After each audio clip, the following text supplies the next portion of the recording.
droite ou apolitique. Je suis apolitique, je ne vote pas et je ne voterai pas même aux prochaines élections. Après tu peux tout fourrer là-dedans avec le mot droite. Par exemple, est-ce que je suis libéral? Alors non concrètement car c'est l'ultralibéralisme qui fait qu'on est dans la merde pour beaucoup de sujets. Par exemple l'immigration. Le niveau zéro de la compréhension c'est de dire que c'est le socialisme, le wokisme, les JW, le communisme, la gauche qui nous fait venir en masse des personnes dans tout l'Occident. Mais en réalité ce ne sont que des balais idéologiques de l'ultralibéralisme qui sert de justification auprès de la population. La réalité c'est que l'immigration permet aux globalistes de ne pas augmenter les salaires. Dans les années 60 à 70, les entreprises dans le bâtiment comme Bouygues commandaient directement dans les services d'immigration des immigrés et payaient pour les faire venir. Ça commandait 1000 Portugais, 500 Algériens, 200 Marocains cash. Francis Bouygues est entrepreneur de travaux publics et il emploie dans son entreprise environ 80% de main-d'œuvre étrangère sur les chantiers. C'est une excellente main-d'œuvre parce qu'elle est jeune, elle est très solide physiquement, elle est extrêmement courageuse, mais elle ne parle pas le français pour sa grande majorité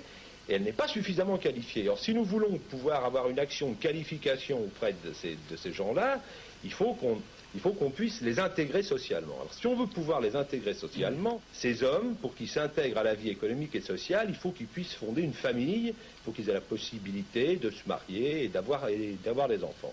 Donc là où le problème est difficile pour le travailleur étranger, c'est de pouvoir s'implanter en France et d'y fonder une famille. À partir du moment où le travailleur étranger s'implante en France et fonde une famille, le problème est pratiquement résolu et il est tout à fait différent.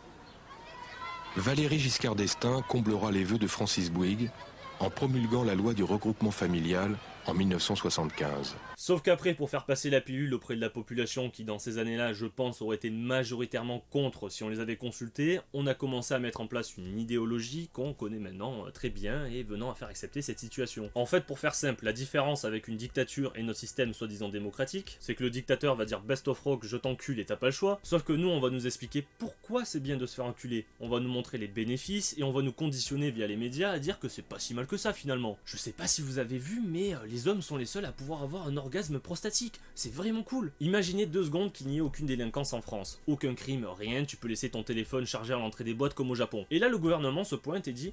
On va mettre plus de caméras partout, plus de flics, on va armer les polices municipales, on va surveiller vos téléphones, on retire le liquide pour lutter contre le trafic de drogue qui n'existe pas, la population va trouver ça très suspect et dira tout simplement non. Mais à l'inverse, t'as un système judiciaire à chier qui présente des résultats de réinsertion pitoyables et des peines ridicules, tu laisses faire le trafic de drogue car bon, ils sont capables de savoir combien de fois tu pètes par nuit avec ton téléphone, mais ils sont incapables de savoir qui vend de la drogue alors que les mecs reçoivent 30 messages par jour avec marqué je peux passer pour de la weed, de la coke, etc. Et ce qu'il va se passer, c'est que le peuple de lui-même va réclamer au gouvernement des mesures de sécurité. S'il vous plaît, monsieur Macron, mettez des caméras à l'entrée et à la sortie et sur tous les parkings de mon village, je me sens pas en sécurité. Sauf que rien n'évolue, la criminalité ne baisse pas, mais maintenant vous êtes surveillé dans vos moindres faits et gestes par votre gouvernement. Il faut en sorte que ce soit vous qui réclamez les choses. Donc voilà mon point de vue, si je pouvais appuyer sur un bouton qui m'envoie sur une île déserte loin de la civilisation, j'appuie direct. Je ne conçois pas mon avenir dans un pays en particulier, j'en ai rien à foutre, je veux